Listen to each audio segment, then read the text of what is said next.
24/7 job. Police department అయినా medical department 24/7 job ఇది. కానీ వాళ్ళకి కూడా రెస్ట్ ఉండాలి, ఆర్సీ కూడా సీరియస్ ఉండాలి. మీరు అబ్జర్వ్ చేశారే లేదు, ఈ పోలీస్ స్టేషన్ చూసారా ఆలోచించండి ఒకసారి. ఒక యోగా రూమ్ ఉంది, ఒక జిమ్ రూమ్ ఉంది, రిలాక్సేషన్ తీసుకోవాలి. వాళ్ళు కూడా సెలవులు ఇచ్చే విషయంలో కూడా ఎక్కడ కూడా ఇబ్బంది లేకుండా చట్టాన్ని కంట్రోల్ చేయాల్సిన పోలీసు.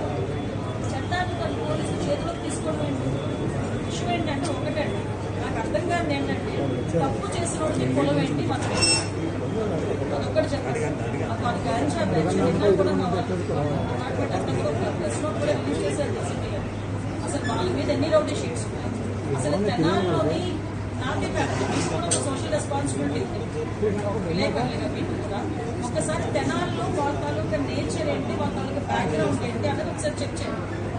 యాక్చువల్గా ఒక గాంజా బ్యాచ్ పోలీస్ డిపార్ట్మెంట్ మీద చెక్ చేస్తున్నారు అంటే ఫర్దర్గా ఒకసారి దానికి కూడా వీళ్ళు రాజకీయ రంగులు వేసి దానికి కులాన్ని అంటగట్టి మతాన్ని అంటగడతా ఉంటే పోలీస్ డిపార్ట్మెంట్ ఎలా వర్క్ చేసుకోవాలి ఒకసారి ఆలోచించాలి. ఇదే పోలీస్ యాక్షన్ తీసుకోలేదు, ఏదైనా ఒక స్టెప్ ఫార్వర్డ్ వేస్తే ఈ రకంగా మాట్లాడు అంటే నేనేమంటానంటే కొంతమంది మన డిపార్ట్మెంట్ చేసుకునే కాదు. అలాగే నేను అమాయకులు ఎవరిని కూడా మీరు పెడితే నేను ఒకటే మాట్లాడుతున్నానంటే ఎక్స్సీఎం ఈయన జగన్మోహన్ రెడ్డి ఏదేదో మాట్లాడతారు, వీటిలో ఏదో పెడుతున్నారు, రేపు కూడా వస్తారు అంటున్నారు. నేను డైరెక్ట్ క్వశ్చన్ అండి, డాక్టర్ సుధాకర్ అనే వ్యక్తి మాస్క్ కలిగిన పాపాలకి నడి రోడ్డు మీద రెక్కలు విడిచి చుక్కా ఇప్పి కొట్టిన సందర్భం మర్చిపోయారు.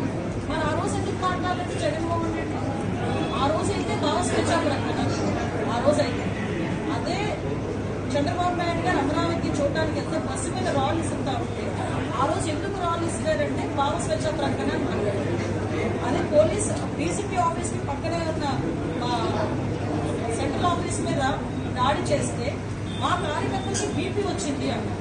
ఇవన్నీ ఎక్సీఎం మాట్లాడిన మాటలే కదా. ఈరోజు అదే వరప్రసాద్ అని మన రాజమండ్రిలో వరప్రసాద్ అని ఇసుక మాఫియా గురించి మాట్లాడితే పోలీస్ స్టేషన్ లో కూర్చుని శిరోమండనం చేస్తే మరి ఆ రోజు ఎందుకు మాట్లాడలేదు? దళిత నాయకులు ఆ రోజు దళితులు ఎందుకు శిరోమండనం చేశారు అని చెప్పి ఆ రోజు ఎందుకు మాట్లాడలేదు? ఆ రోజు ఎందుకు వరప్రసాద్ ఇంటికి వెళ్ళి పలకరించలేదు? ఆ రోజు ఎందుకు డాక్టర్ సుధాకర్ ఇంటికి వెళ్ళి పలకరించలేదు? ఆ రోజు ఎందుకు ప్రవీణ్ ఇంటికి వెళ్ళి పలకరించలేదు? అంటే పులివెంద నాగమ్మ అనే అమ్మాయిని చాలా టోటల్గా హత్య చేస్తే మేము వెళ్తే మా మీద అట్రాసిటీ కేసులు పెట్టారు. మరి పులివెంద నియోజకవర్గంలో నాగమ్మ ఇంటికి ఎందుకు ఆ రోజు జగన్మోహన్ రెడ్డి వెళ్ళి? ఈ రోజు రాజకీయ లబ్ధి గురించి కులాలని మతాలని రెచ్చగొట్టడానికి మాత్రమే ఈరోజు తప్పు చేసిన వాడి ఇంటికి అదేవిధంగా గాంజాయి బ్యాచ్ వాళ్ళ ఇంటికి వెళ్తున్నాడంటే అతని బ్యాక్గ్రౌండ్ ఏంటో మనం కూడా ఆలోచించుకోవాలి, ప్రజలు కూడా ఓకే. ఎందుకంటే నేను మాట్లాడుతున్నాను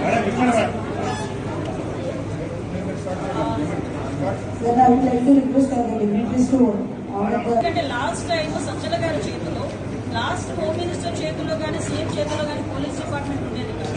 సజ్జల గారి చేతిలో ఆ రోజు పరదాలు కట్టుకొని మా టీడీపీ వాళ్ళందరినీ కూడా హౌస్ అరెస్ట్ చేసుకుని ఆ రోజు దాడి తప్పిన పోలీస్ డిపార్ట్మెంట్ ని ఈ సంవత్సర కాలంగా మా డీసీపీ గారు, మా సిపిలు, మా ఎస్పీలు ఆఖరికి హోమ్ గార్డ్ వరకు కూడా అక్కడ స్థాయి నుంచి ఈ స్థాయి వరకు కూడా అందరూ వ్యవస్థని ఈరోజు కంట్రోల్ తెచ్చుకొని గవర్నమెంట్ సక్రమంగా చేసుకుంటారు.